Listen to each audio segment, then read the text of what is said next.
প্রথমে লিখতে হবে দেওয়া আছে a is to b সমান b is to c।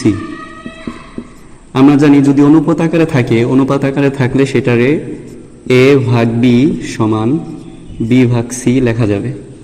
এখন এটারে আমরা বজ্র গুণন অথবা কোণাকুণি গুণ করব। কোণাকুণি গুণ করলে ac সমান হবে b স্কয়ার। বাম পক্ষে দেওয়া আছে a square b square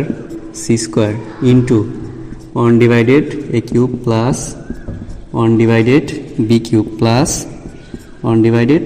c cube. এই a square b square c square সম্পূর্ণ 1 divided a cube plus 1 divided b cube plus 1 divided c কিউবের সাথে গুণ আছে,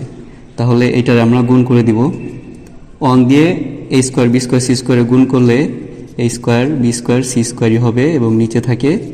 a কিউব প্লাস 1 দিয়ে a square b square c স্কয়ারে গুণ করলে a square b square c স্কয়ারই হবে, নিচে থাকবে b কিউব প্লাস এইটার ক্ষেত্রেও a square b square c square গুণ হবে, তাহলে উপরে হবে a square b square c square, নিচে হবে c কিউব। a কিউব আর a স্কয়ার কাটাকাটি করলে নিচে একটা a থাকবে, অর্থাৎ ভাগ আকারে থাকলে পাওয়ারের বিয়োগ হয়, তাহলে এই স্কয়ারটা চলে যাবে, উপরে থাকবে b স্কয়ার আর হচ্ছে c স্কয়ার প্লাস একইভাবে নিচে b কিউব আছে আর উপরে আছে b স্কয়ার আর b কিউব কাটাকাটি করলে নিচে একটা b থাকবে এবং b স্কয়ার চলে যাবে, তাহলে থাকবে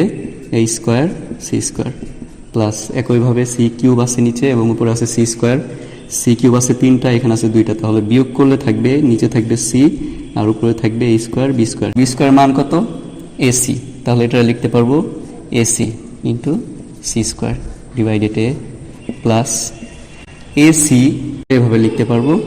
নিচে কি আছে b আছে প্লাস a স্কয়ার b